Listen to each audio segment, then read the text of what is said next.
Hello and welcome to all of you. आज हम लोग जो है क्लास एट्थ साइंस का जो चैप्टर 4 है उसका एक्सरसाइज देखेंगे। लेकिन इससे पहले, क्योंकि इस चैप्टर में कुछ चीज़ें आई हैं, जैसे कुछ एटम्स आए हैं और कुछ सिंबल्स वगैरह आए हैं, तो इसको जो है समझने के लिए हम थोड़ा सा जो हमारा मैटर होता है या कोई पदार्थ होता है उसकी संरचना क्या होती है इसको सीखने का यहाँ पे प्रयास करेंगे। क्योंकि जो चैप्टर 4 आपका है materials, metals and non metals, इसमें कुछ सिंबल्स वगैरह यूज किए गए हैं। जैसे सबसे पहले आपने यहाँ पे नाम सुना होगा जिंक सल्फेट या कॉपर सल्फेट या कॉपर जिंक। इनको हम, जैसे कॉपर है इसको हमने कभी कभी Cu से रिप्रेजेंट किया है, और जिंक सल्फेट को हमने ऐसे ZnSO4 करके लिखा हुआ है।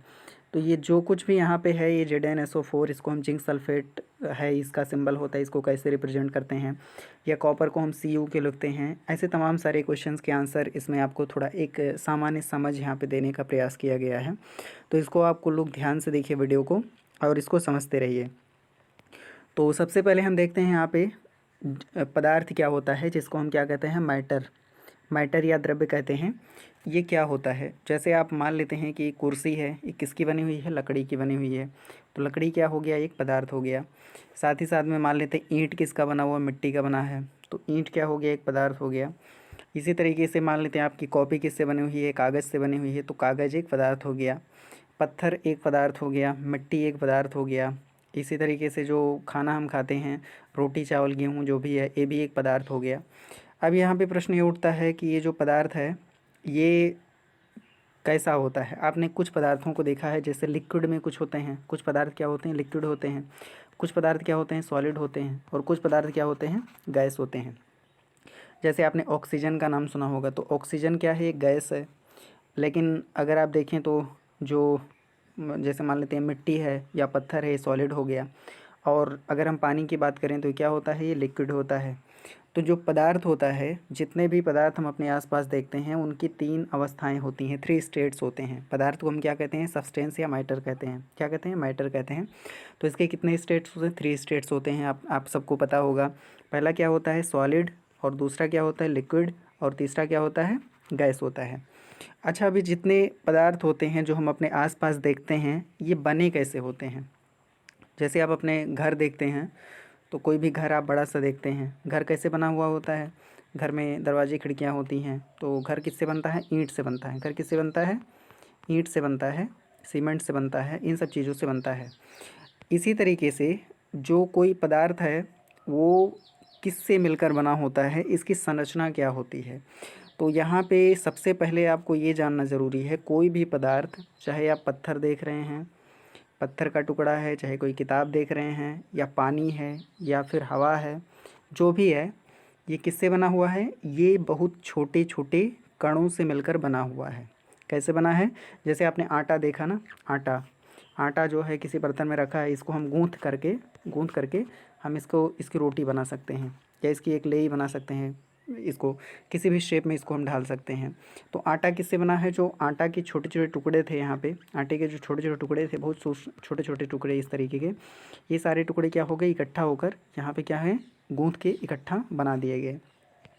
तो इसी तरीके से अपने आसपास आप जितने भी पदार्थ देखते हैं, चाहे वो लकड़ी हो गया, लोहा हो गया, सोना पत्थर मिट्टी ईंट, या हमारी जो बुक है, या जो फर्नीचर हमारे घर में है, हमारे बर्तन हैं, वो सभी किससे बने हुए होते हैं, बहुत छोटे छोटे कणों से मिलकर बने होते हैं, वेरी स्मॉल पार्टिकल्स से मिलकर बने होते हैं।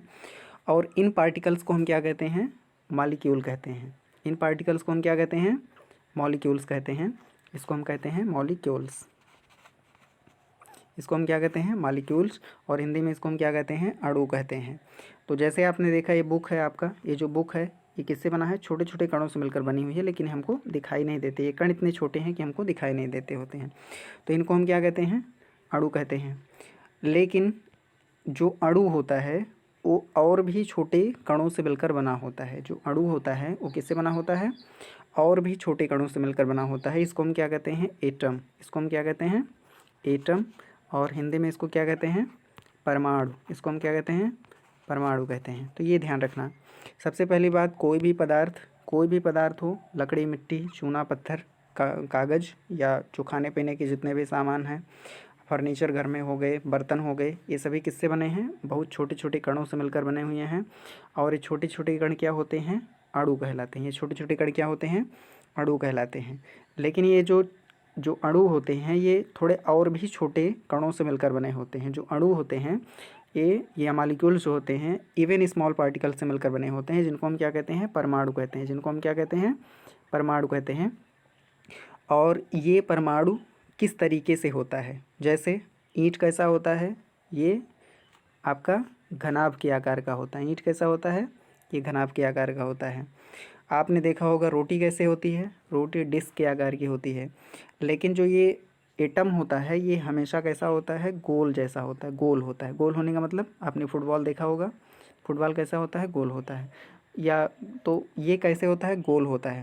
लेकिन जो कि फुटबॉल बहुत बड़ा सा होता है, लेकिन ये जो परमाणु होता है बहुत ही छोटा होता है। आप जानते हैं जो अणु है वो हमको दिखाई नहीं देते, लेकिन ये बहुत छोटा, बहुत छोटे छोटे ऐसे एकदम एकदम छोटे, जैसे यहाँ पे देख रहे हैं इस तरीके से। यहाँ देखिए बॉक्स में, ये एकदम बहुत छोटे छोटे जो कण होते हैं वो क्या होते हैं? परमाणु होते हैं। इनको हम क्या कहते हैं? एटम कहते हैं। और 3-4 एटम मिलके, कभी कभी 2 एटम मिलके, कभी कभी 3-4 एटम, कभी कभी 5, कभी कभी 10-15-20 एटम्स मिलके एक क्या बनाते हैं? एक मॉलिक्यूल बनाते हैं। तो ये जो मॉलिक्यूल होता है, ऐसा नहीं कि इस मॉलिक्यूल बहुत बहुत सारे टाइप के होते हैं। तो अब यहाँ पे हम देखते हैं जितने भी पदार्थ हम अपने आसपास देखते हैं वो किससे मिलकर बने हैं? अणुओं से। और अणु किससे मिलकर बने हैं? परमाणुओं से। परमाणु का आकार कैसा होता है? ये गोलाकार होता है, ये स्फेरिकल होता है। अब यहाँ पे आप देखिए हमारे आसपास जितने भी पदार्थ होते हैं उनमें कुछ पदार्थ क्या होते हैं? शुद्ध होते हैं। कुछ पदार्थ क्या होते हैं? शुद्ध होते हैं।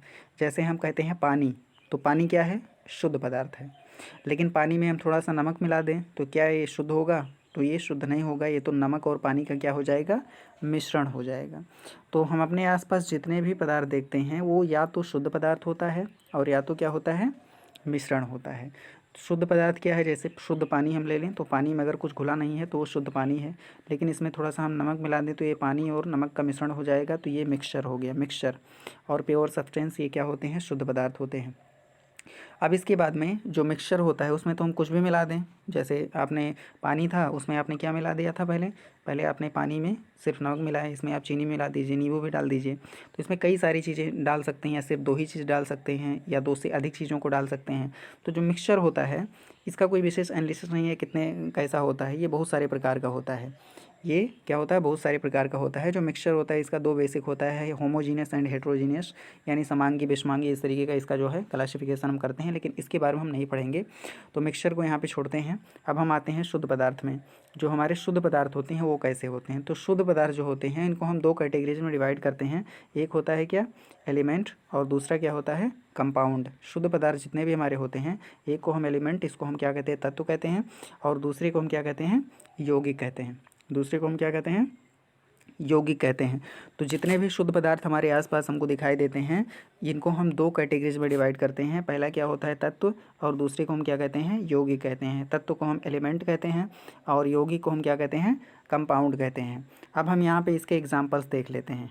जो एलिमेंट हैं और जो कंपाउंड हैं इनके सबसे पहले हम क्या देखते हैं? एग्जाम्पल देख लेते हैं। देखिए जो लोहा यहाँ पे दिख रहा है, लोहा क्या है? एक एलिमेंट है। एक क्या है? ये तत्व है। सोना क्या है? ये भी एक तत्व है। कार्बन क्या है? ये भी एक तत्व है। ऑक्सीजन क्या है? ये भी एक तत्व है। कैल्शियम क्या है? ये भी एक तत्व है। नाइट्रोजन है, ये भी एक तत्व है। लेकिन आयरन सल्फेट आपने देखा होगा, FeSO4। आयरन सल्फेट जो होता है ये एक यौगिक हो गया। आपने पानी सभी लोग जानते होंगे, पानी क्या है? ये एक यौगिक है, लेकिन पानी तत्व नहीं है। कार्बन डाइऑक्साइड क्या है? ये आपका एक यौगिक है। नमक आपने सभी जानते होंगे, नमक क्या है? एक यौगिक है, साल्ट। जो कैल्शियम कार्बोनेट होता है, चाक, जो चाक हम देखते हैं ना, जो चाक होता है ये कैल्शियम कार्बोनेट, ये क्या है? एक यौगिक होता है। इसी तरीके से यूरिया, आप जानते हैं यूरिया जो है पौधों की ग्रोथ के लिए बहुत ज़्यादा इंपॉर्टेंट होता है, ये भी क्या है? एक कंपाउंड होता है। तो ये हमने जान लिया कि जो मतलब एलिमेंट और जो हमारे कंपाउंड होते हैं यौगिक होते हैं। अब यहाँ पे एक बहुत बेसिक चीज़ यहाँ पे आपको ये जान लेना है कि थोड़ा सा यहाँ पे हम आगे देखते हैं। यहाँ पे इस पेज में हम देखेंगे, 1 मिनट। तो यहाँ पे हमने देख लिया कि जो कोई भी पदार्थ होता है, एक बार फिर से इसको रिवाइज कर देते हैं। कोई भी जो पदार्थ होता है, कोई भी मैटर होता है, वो किससे मिलकर बना होता है? अणु से, मालिक्यूल से। और मालिक्यूल किससे बना होता है? एटम से मिलकर बना होता है। जैसे ये क्या है, कोई मालिक्यूल है और इस मालिक्यूल में क्या होंगे, कई सारे एटम्स होते हैं, कई सारे एटम्स होते हैं। तो ये जो है मालिक्यूल किससे बना है? एटम से बना है। अब यहाँ पे आपको ये बताया गया है कि जो मैटर होता है वो कई बार प्योर सब्सटेंस होता है, कई बार मिक्सचर होता है। और प्योर सब्सटेंस जो है दो वर्ग में होता है, एक एलिमेंट होता है और दूसरा क्या होता है? कंपाउंड होता है। अब यहाँ पे देखिए जो एलिमेंट और कंपाउंड क्या होते हैं। जो कंपाउंड होते हैं वो किससे मिलकर बने होते हैं? एलिमेंट्स से मिलकर बने होते हैं। जो कंपाउंड होते हैं वो किससे मिलकर बने होते हैं? यौगिक जो होते हैं, यौगिक का मतलब क्या होता है? कंपाउंड। वो किससे मिलकर बने होते हैं? एलिमेंट से मिलकर के बने होते हैं। तो कई बार जो होता है सिर्फ दो ही एलिमेंट मिलकर एक कंपाउंड बना देते हैं, और कई बार 3, 4, 5 एलिमेंट मिलकर एक कंपाउंड बनाते हैं। इसको समझने के लिए कि जो एलिमेंट होते हैं वो कंपाउंड को किस तरीके से बनाते हैं। अब यहाँ पे एक बात ध्यान देना है कि जो एलिमेंट्स होते हैं, जितने भी हमारे आसपास के जो चीज़ें दिखाई देती हैं, वो जो है नियरली लगभग 92 एलिमेंट्स हैं। अपने आसपास आप कुछ भी देखिए, आप मिट्टी देखते हैं, पत्थर देखते हैं, घर देखते हैं, किताब देखते हैं, अपना शरीर देखते हैं, आपके शरीर के बाल हो गए, या कुछ भी जो भी आप आसपास देख रहे हैं, चम्मच हो गया खाने का, या बर्तन हो गए, कपड़े हो गए, जो भी हम देखते हैं वो किससे मिलकर बना है? वो कुछ विशेष पदार्थ हैं जिनको हम क्या कहते हैं? एलिमेंट कहते हैं। कुछ, ये बहुत कम संख्या में है। कितने हैं? बेसिकली ये 92 हैं, लेकिन जो एलिमेंट्स की नंबर है उसको हम लगभग 118 भी बताते हैं। कितना बताया जाता है? 118 एलिमेंट यहाँ पे बताए जाते हैं। लेकिन जितने हमारे आसपास की जो पृथ्वी की जितनी भी चीज़ें हैं वो लगभग इन्हीं 92 एलिमेंट से मिलकर के बनी हुई हैं। किससे मिलकर बनी हुई हैं? 92 एलिमेंट से मिलकर बनी हुई हैं। अब इसको समझते कैसे हैं, ध्यान से देखिएगा। जैसे आपने देखा होगा, अल्फ़ाबेट आपने पढ़ा होगा, वर्णमाला ABCD। देखिए ए, यहाँ पे आप नीचे देखेंगे आपने ABCD, ABCDEFGHIJKL, यहाँ पे आप A से Z तक आपने पढ़ा हुआ है। तो A से Z तक में कितने लेटर्स होते हैं? सिर्फ 26 लेटर होते हैं। कितने लेटर होते हैं? 26 लेटर होते हैं। लेकिन इन्हीं, अगर कितनी भी मोटी बुक क्यों ना हो, कोई भी बुक हो, वो कितनी भी मोटी बुक क्यों ना हो, वो किससे मिलकर बनी होगी? वो क्लियरली, वो अगर इंग्लिश में लिखी गई बुक है तो इन्हीं 26 लेटर उसमें होंगे, इसके सिवा और उसमें कुछ नहीं होगा। थोड़े बहुत कुछ पंक्चुएशन मार्क्स वगैरह हो सकते हैं, लेकिन इन्हीं 26 जो लेटर्स हैं इनसे मिला के हम कितने सारे लाखों वर्ड यहाँ पे बना चुके होंगे। मतलब लाखों नहीं तो कम से कम 25-30 हज़ार वर्ड तो यहाँ पे होंगे ही। लेकिन यहाँ पे लेटर्स कितने हैं? सिर्फ 25 हैं। अब यहाँ पे आप देख रहे हैं ठीक उसी तरीके से जो यहाँ पे एलिमेंट होते हैं, वो बेसिकली जो बेसिक एलिमेंट हैं जो हमारे पृथ्वी पर पाए जाते हैं वो सिर्फ 92 हैं। कितने हैं? सिर्फ 92 हैं। और इनसे मिल करके हम कितने बनाते हैं? लाखों यौगिक। कितने बनाते हैं? लाखों यौगिक बनाते हैं। ये लगभग कई लाख होते हैं, 20-25 लाख यौगिक आप समझ लीजिए। इतने सारे यौगिक यहाँ पे बनते हैं। तो ये जो तत्व हैं ये बहुत सीमित मात्रा में है, सिर्फ 92 हैं। और इनसे हम क्या बनाते हैं? बहुत सारे बनाते नहीं, नेचुरली ये बने हुए हैं, बहुत ढेर सारे क्या हैं? यौगिक हैं।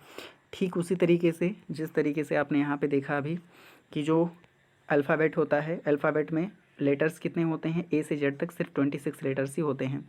लेकिन इन 26 लेटर्स का यूज करके हम क्या बनाते हैं? हम यहाँ पे लाखों या हज़ारों शब्द बड़ी आसानी से बना लेते हैं। और कोई भी शब्द आप लेंगे तो उस शब्द में ये जो लेटर्स हैं ये लेटर्स होंगे। कुछ शब्द में एक ही लेटर जैसे कई बार रिवाइज होता है, ऐसे कई सारे शब्द हैं उसमें 2 ही लेटर हो सकते हैं। जैसे अगर हम और लिखें, और, तो इसमें कितने लेटर हैं? 2। O और R 2 लेटर हैं। लेकिन यहाँ पे देखिए एप्पल जब हम लिखते हैं तो एक लेटर A है और P यहाँ पे 2 बार है, एक लेटर L है और एक E है। तो इसी तरीके से जो हमारा जो एलिमेंट होते हैं वो टोटल एलिमेंट कितने हैं? 92 हैं। और इन सभी एलिमेंट के अलग अलग नेम हैं। इन सभी एलिमेंट के क्या हैं? अलग अलग नेम हैं। और इन्हीं एलिमेंट का यूज करके हम ढेर सारे कंपाउंड को यहाँ पे बनाते हैं।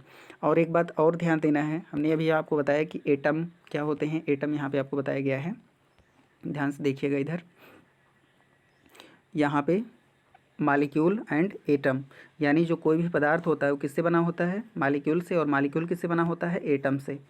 तो ये जो एटम होता है, ये सभी एटम्स एक ही प्रकार के नहीं होते हैं। जैसे आपने यहाँ पे देखते हैं, जैसे अगर हम कह दें, आपको अभी बताया गया कि जो कोई सब्सटेंस, कोई पदार्थ होता है वो किससे बना होता है? मालिक्यूल से बना होता है। और मालिक्यूल किससे बना होता है?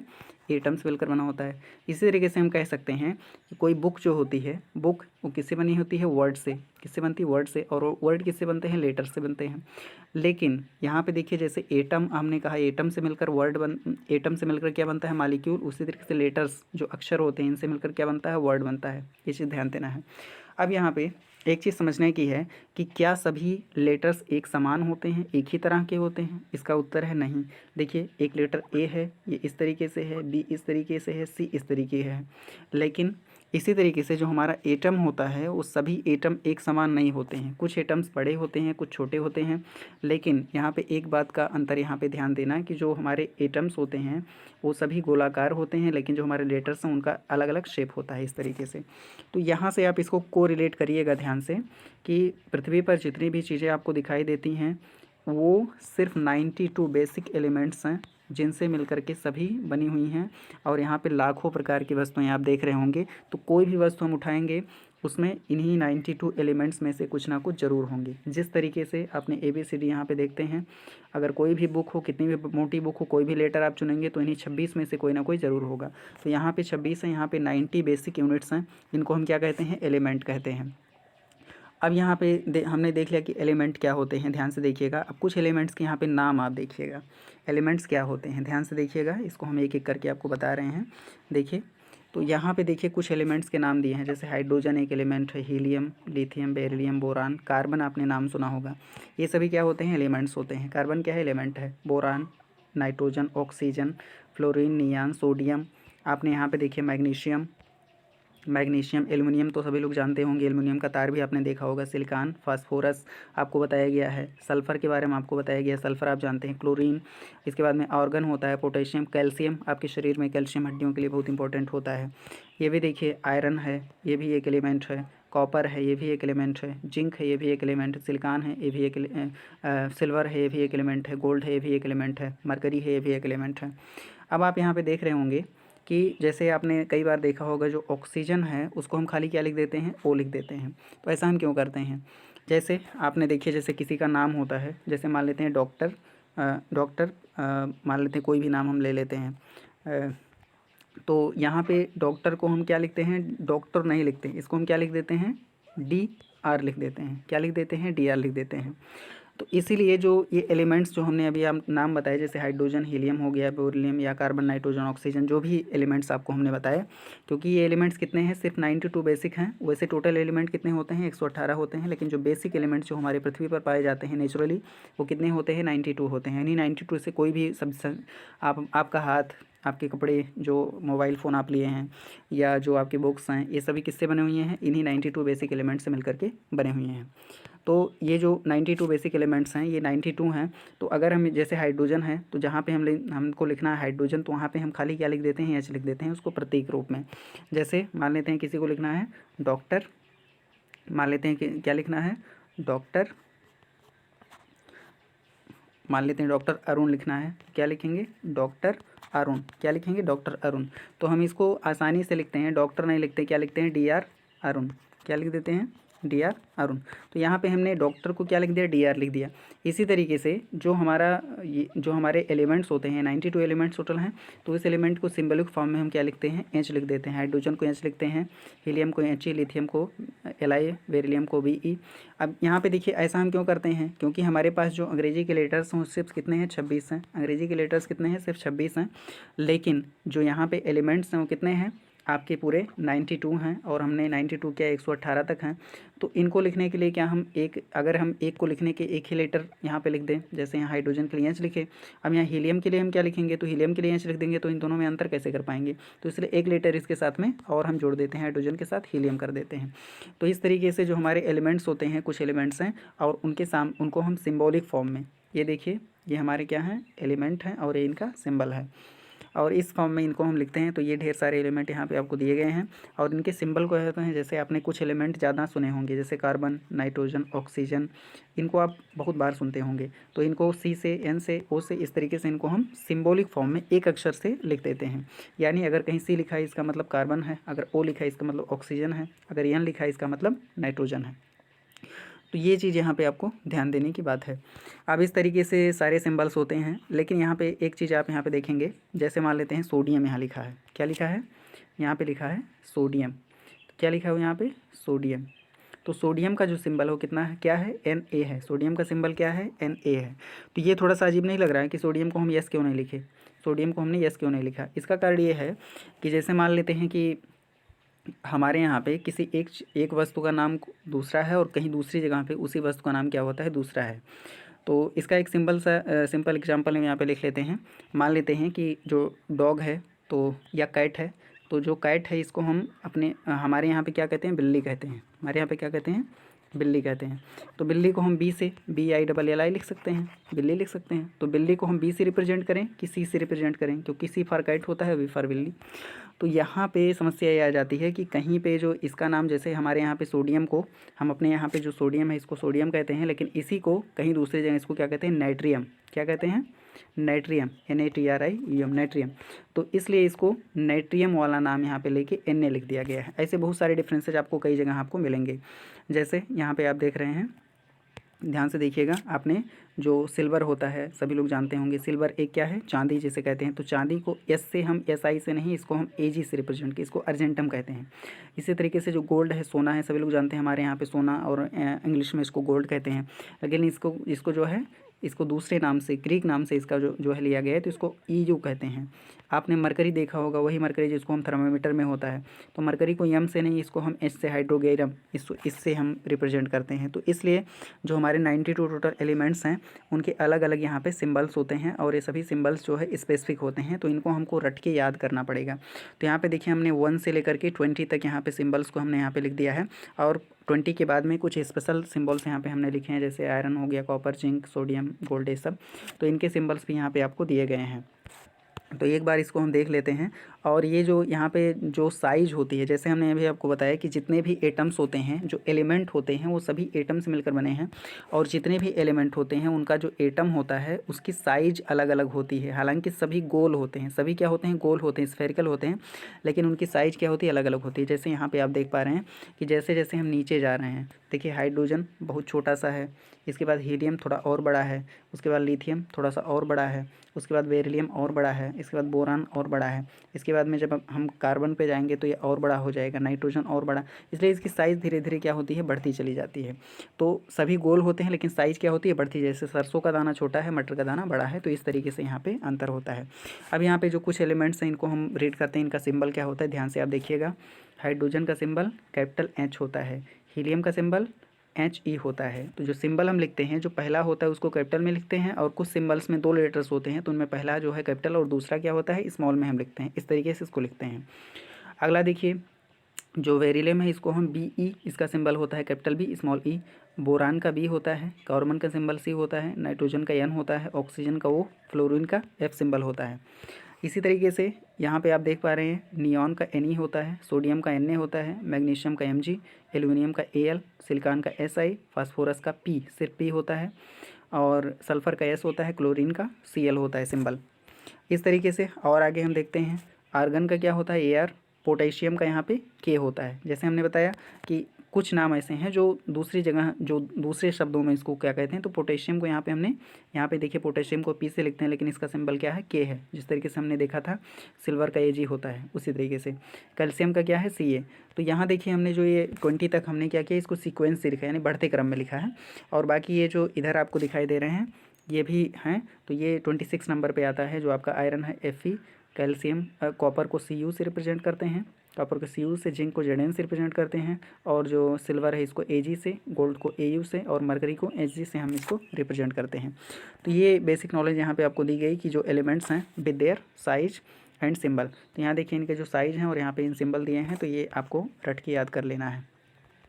अब हम यहाँ पे देखते हैं फिर से, तो हमने यहाँ पे क्या देखा कि जो हमारा कोई भी सब्सटेंस होता है वो किससे बना है, मालिक्यूल से, और मालिक्यूल किससे बना है, एटम से। और जो एटम होता है वो कितने प्रकार का होता है, जितने एलिमेंट्स हैं, जैसे 92 एलिमेंट्स हैं, और 92 एलिमेंट्स के हर एक एलिमेंट का जो एटम है अलग अलग साइज़ का होता है, अलग प्रकार का होता है। और ये 92 जिस तरीके से आपने लेटर्स देखे उसी तरीके से सेम ये भी अलग तरीके का होता है। तो अब यहाँ पे हम देखते हैं कि जैसे कोई कंपाउंड किस तरीके से बनता है। अब यहाँ पे एक बात और आपको ध्यान देना है कि एलिमेंट और कंपाउंड क्या हैं। अब इसको हम अच्छे तरीके से समझ सकते हैं कि एलिमेंट क्या होते हैं और कंपाउंड क्या होते हैं। तो जैसे एलिमेंट का मतलब सिर्फ एक, जैसे हमने यहाँ पे अभी आपको लेटर यहाँ पे रख के बताया था। तो एलिमेंट मान लेते हैं जितने लेटर्स हैं सभी एलिमेंट हैं, और इनसे बने जितने वर्ड्स हैं सभी क्या हैं, कंपाउंड हैं। सभी क्या हैं, कंपाउंड हैं। तो जैसे मान लेते हैं कि हम दो एलिमेंट लेते हैं, मान लेते हैं हम क्या लिखते हैं, हाइड्रोजन एलिमेंट लेते हैं, और हम क्या लिखते हैं, ऑक्सीजन लेते हैं। हम क्या लेते हैं, एक एलिमेंट हाइड्रोजन और दूसरा क्या लिखते हैं, ऑक्सीजन लेते हैं।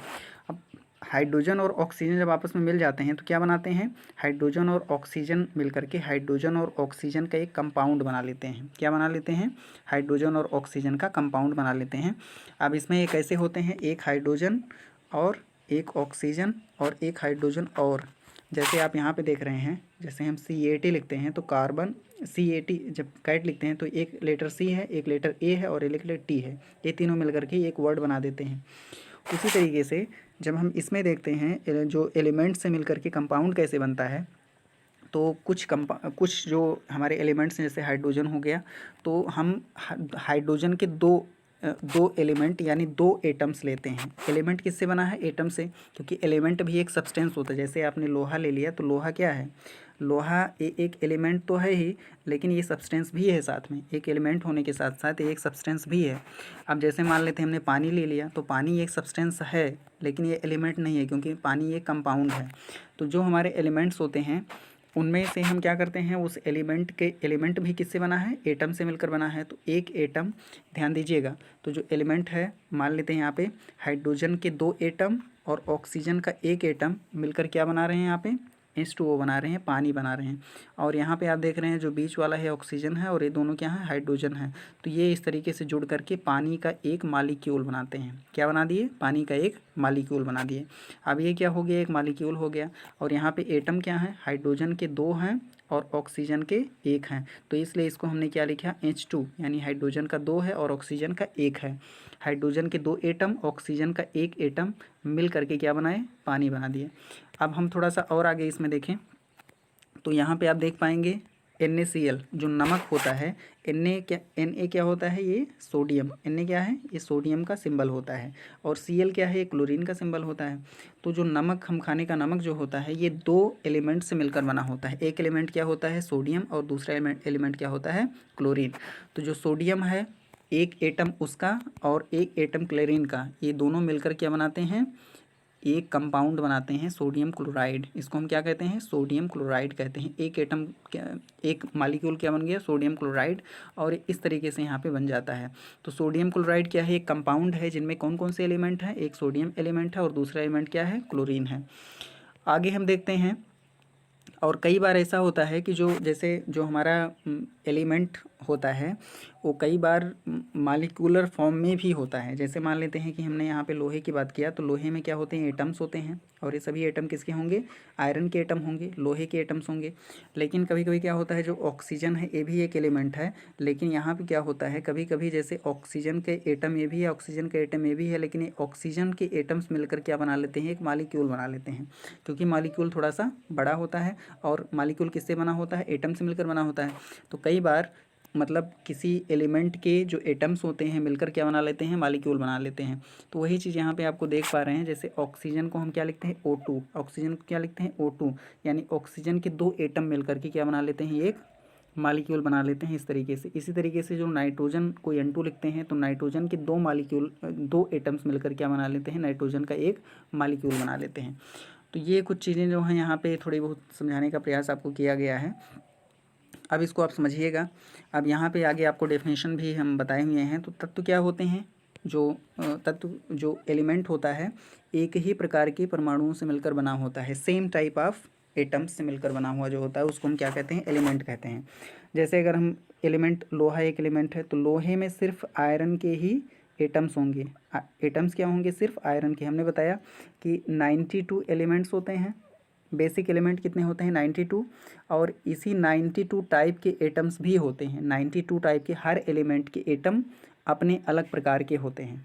तो ये जो 92 एलिमेंट्स हैं इनके एटम सभी जो होते हैं एक समान होंगे तो एक ही प्रकार के, जैसे ये जितने मान लेते हैं लोहे का टुकड़ा है, तो जितने भी जो लोहे का टुकड़ा है उन सभी लोहे के जितने भी एटम्स होंगे, जो लोहा है जिनसे मिलकर बना है वो सभी किसके होंगे, लोहे के एटम्स होंगे, इसमें किसी दूसरे एलिमेंट का एटम इसमें ना जुड़ा हो। लेकिन जब हम यहाँ पे कंपाउंड की बात करते हैं, एलिमेंट तो एक ही प्रकार के परमाणुओं से, एक ही प्रकार के एटम से मिलकर बना है, परमाणुओं से मिलकर बना है। लेकिन जो हमारा कंपाउंड होता है वो अलग अलग प्रकार के परमाणुओं से मिलकर बना हुआ होता है, अलग अलग प्रकार के परमाणुओं से मिलकर बना होता है। जैसे पानी क्या है, कंपाउंड है। आपको यहाँ पे एग्जाम्पल हमने दिया हुआ है, जो एलिमेंट्स हैं वो देखिए एलिमेंट हैं, और ये जो कंपाउंड है यौगिक है। तो यहाँ पे देखिए पानी आया है, पानी क्या है, एक कंपाउंड है, लेकिन यहाँ पे लोहा क्या है, एक एलिमेंट है। तो अब ये जो पानी है ये दो प्रकार के, देखिए जो हमारे तत्व क्या होते हैं वो सिर्फ एक ही प्रकार के परमाणुओं से मिलकर बने हैं, लेकिन यौगिक जो होता है वो अलग अलग प्रकार के परमाणुओं से मिलकर बना है। तो अब ध्यान से देखिएगा, जो यौगिक है, मान लेते हैं हमने पानी ले लिया, तो पानी किससे बना है, क्योंकि पानी एक पदार्थ है, और पदार्थ किससे बना होता है, पदार्थ जो है मालिक्यूल से बनता है, और मालिक्यूल किससे बनता है, एटम से मिलकर बनता है। लेकिन क्या सभी एटम्स एक ही प्रकार के हैं, तो पानी के जो एटम्स हैं, मान लेते हैं पानी का जो एक मालिक्यूल बनता है वो H2O है। पानी का एक मालिक्यूल क्या है, H2O। तो जो पानी का एक मालिक्यूल बना है वो हाइड्रोजन के दो एटम से और ऑक्सीजन के एक एटम से मिलकर के एक मालिक्यूल बना देता है, और इन्हीं मालिक्यूल से पूरा पानी हमारा बना हुआ होता है।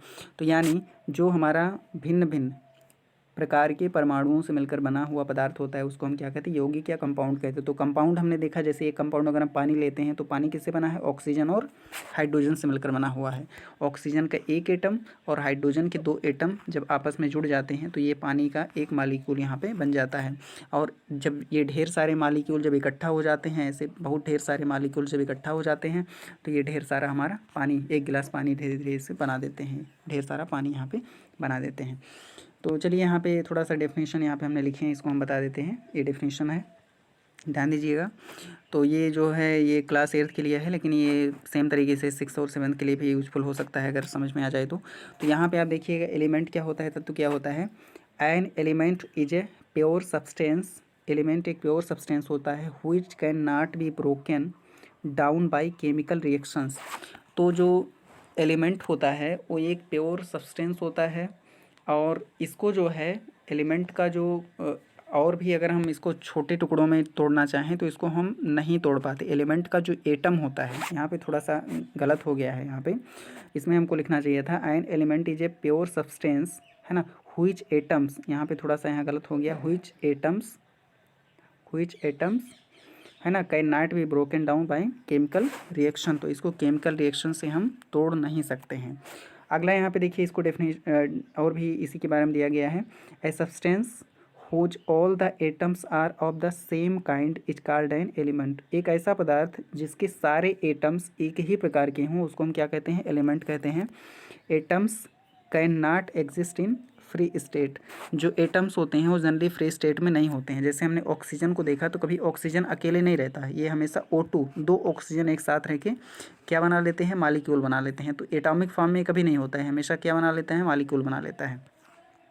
आगे यहाँ पे देखिए कंपाउंड क्या होता है। कंपाउंड का डेफिनेशन यहाँ पे दिया गया है। Compound is a pure substance which can be broken into elements by the chemical reactions. तो जो कंपाउंड होता है इसको हम केमिकल रिएक्शन के द्वारा एलिमेंट्स में तोड़ सकते हैं। इनटू एलिमेंट्स यानी atoms, broken into element atoms, इसको एलिमेंट के एटम के फॉर्म में हम इसको ब्रोक कर सकते हैं केमिकल रिएक्शन के द्वारा। तो ये इसका स्पेसिफिकेशन यहाँ पे होता है। आगे देखिए, substance whose all the molecules are of the same kind and are made up of at least of the two kind of elements is called a compound. तो कंपाउंड क्या होता है, जो कंपाउंड होता है मतलब शुद्ध पदार्थ, अगर हम कंपाउंड की बात करें तो कोई भी कंपाउंड एक जो है प्योर सब्सटेंस होता है जिसके सभी मालिक्यूल्स, जैसे हम पानी ये कंपाउंड है। अब पानी के जितने भी यहाँ पे आपको मालिक्यूल्स मिलेंगे वो सभी क्या होंगे, H2O। इसमें ऑक्सीजन और दो हाइड्रोजन को मिलकर एक मालिक्यूल बना। तो इसी तरीके के जो मालिक्यूल्स होंगे ऐसे सभी मालिक्यूल्स बिल्कुल सेम होंगे। सभी मालिक्यूल्स क्या होंगे, H2O मालिक्यूल होंगे। सभी मालिक्यूल क्या होंगे, H2O के सभी मालिक्यूल्स यहाँ पे होंगे। तो यहाँ पे ये बताया गया है कोई कंपाउंड उसे कहते हैं जिसके सभी मालिक्यूल्स सेम एक ही प्रकार के होते हैं, उसको हम क्या कहते हैं, कंपाउंड कहते हैं। और एलिमेंट किसे कहते हैं? जिसके सभी एटम्स क्या होते हैं? सेम प्रकार के होते हैं। लेकिन कंपाउंड में मालिक्यूल सभी एक समान होते हैं लेकिन एटम समान नहीं होते हैं। जैसे हम जब ऑक्सीजन कहते हैं तो ऑक्सीजन में जितने भी इसके एटम्स हैं सभी ऑक्सीजन के एटम होंगे। लेकिन जो पानी है वो एक कंपाउंड है तो इसके मालिक्यूल तो सभी सेम होंगे, सभी मालिक्यूल H2O होंगे, सभी मालिक्यूल क्या होंगे? H2O होंगे। लेकिन इसके सभी एटम्स सभी एटम्स एक नहीं होंगे, इसमें हाइड्रोजन के एटम्स होंगे और ऑक्सीजन के एटम्स होंगे। इसी तरीके से जब हम NaCl की बात करते हैं तो NaCl में क्या होते हैं? सोडियम के एटम्स होंगे और इसमें क्लोरीन के एटम्स होंगे। लेकिन जो मालिक्यूल होंगे वो सभी NaCl के होंगे, सभी NaCl के मालिक्यूल होंगे। लेकिन इसके एटम्स क्या होंगे? Na और उसकी Cl दो के होंगे। तो ये यहाँ पे थोड़ा सा एक एक्सप्लेनेशन यहाँ पे देने का प्रयास किया गया कि एटम्स क्या होते हैं, मालिक्यूल्स क्या होते हैं और उसके बाद में ये सारी चीज़ें। तो इसको उम्मीद है कि आपको याद हो गया होगा। तो किसी भी कंपाउंड को जब हम लिखते हैं तो उसको हम किस तरीके से लिखते हैं? जैसे अभी इस चैप्टर में जो मेटल्स वाला चैप्टर है इसमें आपने क्या देखा होगा? आपने जिंक सल्फेट देखा होगा। तो जिंक क्या होता है? जिंक सल्फेट एक कंपाउंड है। जैसे पानी क्या है? कंपाउंड है। नमक क्या है? कंपाउंड है। तो पानी हाइड्रोजन ऑक्सीजन से मिलकर बना हुआ है। नमक किससे बना हुआ है? नमक सोडियम और क्लोरीन से मिलकर बना हुआ है। उसी तरीके से जो आपका जिंक सल्फेट है वो किससे मिलकर बना हुआ है? जिंक और सल्फेट, सल्फ़र और ऑक्सीजन से मिलकर बना हुआ है। जो जिंक सल्फेट है वो जिंक क्या है? एक एलिमेंट है। इसको हम Zn से रिप्रेजेंट करते हैं। सल्फ़र आप जानते हैं, सल्फ़र क्या है? एक नॉन मेटल है। तो सल्फ़र को हम क्या लिखते हैं? S लिखते हैं। तो जो जिंक सल्फेट है वो जिंक, एक एलिमेंट जिंक हो गया, दूसरा एलिमेंट सल्फ़र हो गया और तीसरा एलिमेंट क्या हो गया? ऑक्सीजन हो गया। ये तीनों मिलकर क्या बनाते हैं? जिंक सल्फेट का एक मालिक्यूल बनाते हैं, ये एटम्स मिलकर। अब यहाँ पे देखिएगा जो जिंक का एलिमेंट है इसका एक ही एटम यहाँ पे इन्वॉल्व है और सल्फ़र का एक ही एटम इन्वॉल्व है। लेकिन ऑक्सीजन के यहाँ पे 4 एटम्स इन्वॉल्व हैं, इसलिए इसके नीचे यहाँ पे 4 लिख दिया गया। इसका सब स्क्रिप्ट जो है कितना लिख दिया गया है? 4 लिख दिया। इसका मतलब जो ऑक्सीजन है उसके 4 एटम्स यहाँ पे लगे हुए हैं। तो जिंक सल्फेट, इसको हम सिंपली इसको हम अगर हम इसको वर्ड्स में लिखें जिंक सल्फेट तो ये थोड़ा सा बड़ा हो जाएगा, लेकिन इसको ZnSO4 लिख देते हैं तो इसको हम बड़ी आसानी से समझ सकते हैं। अब देखिए जिंक सल्फेट लिखे तो इसका सिर्फ हमें नाम लिखा, लेकिन जब हम ZnSO4 लिख दे तो हमको क्लियरली पता चल गया कि ये जो एक कंपाउंड है जिंक सल्फेट, इसमें कौन कौन से एलिमेंट के एटम्स हैं। इसमें जिंक एलिमेंट का एक एटम है, सल्फ़र एलिमेंट का एक एटम है और ऑक्सीजन एलिमेंट के 4 एटम्स मिलकर जिंक सल्फेट का एक जो है मालिक्यूल बना रहे हैं। और इन्हीं मालिक्यूल से मिलकर के पूरा जिंक सल्फेट हमारा बना होगा। जिंक सल्फेट आप जितना भी लेते हैं 150 ग्राम, वो सभी इसी टाइप के जो है किससे बना होगा? मालिक्यूल से मिलकर के बना हुआ होगा। आगे हम देखते हैं, यहाँ पे देखिए कॉपर सल्फेट दिया है। कॉपर सल्फेट, तो जिस तरीके से हमने जिंक सल्फेट में देखा सल्फ़र और ऑक्सीजन के 4 एटम, सल्फ़र का एक और कॉपर का एक एटम, तो ये कॉपर सल्फेट हो गया। इसी तरीके से अगर आप आयरन को देखते हैं तो FeSO4 अगर हम देखते हैं तो जो ये फेरस सल्फेट है, तो इसमें देखिए आयरन का एक, सल्फ़र का एक और ऑक्सीजन के 4 यहाँ पे क्या हैं? जो है एटम्स जुड़े हुए हैं। जो ऑक्सीजन एलिमेंट है इसके 4 एटम्स जुड़े हैं, सल्फ़र एलिमेंट है इसके एक एटम जुड़ा है और जो आयरन एलिमेंट है इसका एक एटम जुड़ा है। तो इस तरीके से लिखने से हमें इसके बारे में ज़्यादा जानकारी मिल जाती है। अगर इसको हम आयरन सल्फेट लिख दें तो ऐसी जानकारी हमको नहीं मिल पाएगी। तो इसलिए जो है जो हमारा कंपाउंड होता है इसको हम सिंबॉलिक फॉर्म में लिखते हैं। जैसे यहाँ पे आप देख पा रहे हैं जो H2O है, H2O पानी है तो पानी में हाइड्रोजन और ऑक्सीजन। पानी में कौन कौन से एलिमेंट होते हैं? 2 एलिमेंट। जो हाइड्रोजन एलिमेंट है उसके 2 एटम्स और जो ऑक्सीजन एलिमेंट है उसके एक एटम। लेकिन जो नमक होता है उसमें सोडियम एलिमेंट का एक एटम और क्लोरीन एलिमेंट का एक एटम, एक एटम दोनों के मिलकर बने हुए हैं। इस तरीके से जो हमारा ऑक्सीजन होता है तो ऑक्सीजन एक एलिमेंट है, लेकिन इसके जो ऑक्सीजन चूँकि एक एलिमेंट है लेकिन ये जो एलिमेंट है ये हमेशा मालिक्यूल्स के फॉर्म में होता है, तो O2 यहाँ पे दिया गया है। और भी जितने आपने देखा, जैसे इस चैप्टर में हमने सल्फ़र डाई SO2 के बारे में देखा है, सल्फ़र डाइऑक्साइड। तो सल्फ़र डाइऑक्साइड एक गैस है, आप सभी जानते हैं कि ये क्या है? एक गैस है। तो सल्फ़र डाइऑक्साइड जो गैस होती है इसमें सल्फ़र का एक क्या होता है? सल्फ़र का एक जो है सल्फ़र एलिमेंट का एक एटम और ऑक्सीजन एलिमेंट का 2 एटम मिलकर के क्या बनाते हैं? सल्फ़र डाइऑक्साइड बनाते हैं। तो ये सल्फ़र डाइऑक्साइड जो होता है ये आपने देख लिया। सल्फ़र डाइऑक्साइड किससे बना है? सल्फ़र और ऑक्सीजन एलिमेंट्स मिलके क्या बनाते हैं? सल्फ़र डाइऑक्साइड गैस बनाते हैं। और सल्फ़र डाइऑक्साइड क्या हो गया? एक, ये सल्फ़र डाइऑक्साइड क्या है? एक कंपाउंड है। क्यों? क्योंकि इस कंपाउंड में देखिए दो एलिमेंट हैं, इसमें दो टाइप के एटम्स हैं, एक सल्फ़र का एटम है और ऑक्सीजन का एटम है, दो टाइप के एलिमेंट के एटम्स हैं। अगर एक ही टाइप के एटम्स होते तब इसको हम क्या कहते हैं? एलिमेंट कहते हैं, लेकिन ये एलिमेंट ना होकर क्या है? कंपाउंड है। और इस तरीके के जितने भी और तो इसमें कोई शायद नहीं दिख रहा है। आपने सल्फ्यूरिक एसिड यहाँ पे दिखा हुआ है, या हाइड्रोक्लोरिक एसिड। हाइड्रोक्लोरिक एसिड क्या होता है? हम इसको HCl से लिखते हैं। इसमें हाइड्रोजन एलिमेंट का एक एटम और क्लोरीन एलिमेंट का एक एटम मिलके क्या क्या बनाते हैं? एक मालिक्यूल बना देते हैं, हाइड्रोक्लोरिक एसिड का एक मालिक्यूल बनाते हैं। हाइड्रोक्लोरिक एसिड में देखिए दो टाइप के एटम्स हैं, तो एक हाइड्रोजन का एटम है और दूसरा क्या है? क्लोरीन का एटम है। तो इसलिए ये क्या हो जाएगा? ये आपका हो जाएगा एक कंपाउंड, या कि ये क्या हो जाएगा? एक कंपाउंड है। और भी आप देखें सल्फ्यूरिक एसिड को हम क्या लिखते हैं? H2SO4। सल्फ्यूरिक एसिड का नाम आपने सुना है, इसको हम क्या लिखते हैं? H2SO4। तो यहाँ पे देखिए सल्फ्यूरिक एसिड में क्या होता है? H2 लिखा है, इसके नीचे सबस्क्रिप्ट कितना है? 2 है, यानी हाइड्रोजन एलिमेंट के दो एटम इसमें जुड़े हुए हैं। और सल्फ़र एलिमेंट का एक एटम है और ऑक्सीजन एलिमेंट के कितने हैं? 4 एटम्स इसमें जुड़े हुए हैं। और ये सभी मिलजुल कर क्या बना देते हैं? सल्फ्यूरिक एसिड का एक मालिक्यूल बना देते हैं। अब चूंकि इसमें देखिए हाइड्रोजन, सल्फ़र और ऑक्सीजन 3 एलिमेंट के एटम्स इसमें जुड़े हैं। कुछ एटम्स सिर्फ एक ही बार हैं, जैसे सल्फ़र एक ही बार आया है, एक ही एटम है, और जो हाइड्रोजन है उसके 2 एटम हैं और ऑक्सीजन के 4 एटम हैं। तो ये सभी मिला के क्या बना रहे हैं? आपके H2SO4 सल्फ्यूरिक एसिड का एक मालिक्यूल बनाते हैं। तो सल्फ्यूरिक एसिड आपका चाहे वो जो लिक्विड है आपका, इसमें आप देखते हैं तरल अवस्था में, तो H2SO4 हाइड्रोजन, सल्फ़र और ऑक्सीजन इन एलिमेंट्स से मिलकर के ये बना हुआ पदार्थ होगा। तो ठीक इसी तरीके से यहाँ पे हम इसको आसानी से समझ सकते हैं। जितनी भी चीज़ें हैं आपको बेसिक चीज़ें यहाँ पे याद रखनी है कि कंपाउंड क्या होते हैं, इनको हम लिखते कैसे हैं। जैसे अगर आपको कॉपर सल्फेट लिखना है तो यहाँ पे क्या होता है? CuSO4 आप लिख देते हैं। अब देखिए जब कॉपर सल्फेट के साथ में हम Fe को, आयरन को रिएक्ट कराते हैं तो यहाँ पे आयरन क्या कर देता है? कॉपर को हटा देता है। तो कॉपर को हटा के ये क्या बना देता है? कॉपर को हटा के यहाँ पे डिस्प्लेस कर देगा कॉपर को, और उसके बाद क्या बना लेता है? FeSO4 बना देता है। क्या बना देता है? FeSO4, यानी खुद इसके साथ जुड़ जाता है। तो यहाँ देखिए जो कॉपर सल्फेट था, कॉपर और सल्फेट, कॉपर सल्फर और ऑक्सीजन से बना एक कंपाउंड था। अब ये कंपाउंड क्या हो गया? आयरन, सल्फर और ऑक्सीजन से मिला एक कंपाउंड हो गया। अब यहाँ पे आप देख सकते हैं जो कॉपर सल्फेट का सॉल्यूशन होता है वो ब्लू कलर का होता है, लेकिन आयरन सल्फेट का सॉल्यूशन कैसा होता है? लाल कलर का होता है। तो ये अंतर आप इसमें देख सकते हैं, और उम्मीद है अब आपको काफ़ी कुछ इसमें समझने को मिला होगा। और इसके बाद में फिर अब कुछ और आगे नहीं रहा, तो इस वीडियो को आज हम यहीं पे एंड करते हैं। आज जो आपको एक्सरसाइज सॉल्व करवाना था वो नहीं हो पाया है, तो एक्सरसाइज को हम अगले वीडियो में सॉल्व करवा देंगे। इसमें कुछ नोट्स आपको हम दे रहे हैं कि आपको अपनी कॉपी में नोट कर लेना है, जो जितना आपने लिखा हुआ क्वेश्चंस, जो क्वेश्चंस आप लिखे हैं उसके बाद इसको लिखना होगा। तो इस वीडियो को यहीं पे एंड करते हैं। Thanks for watching.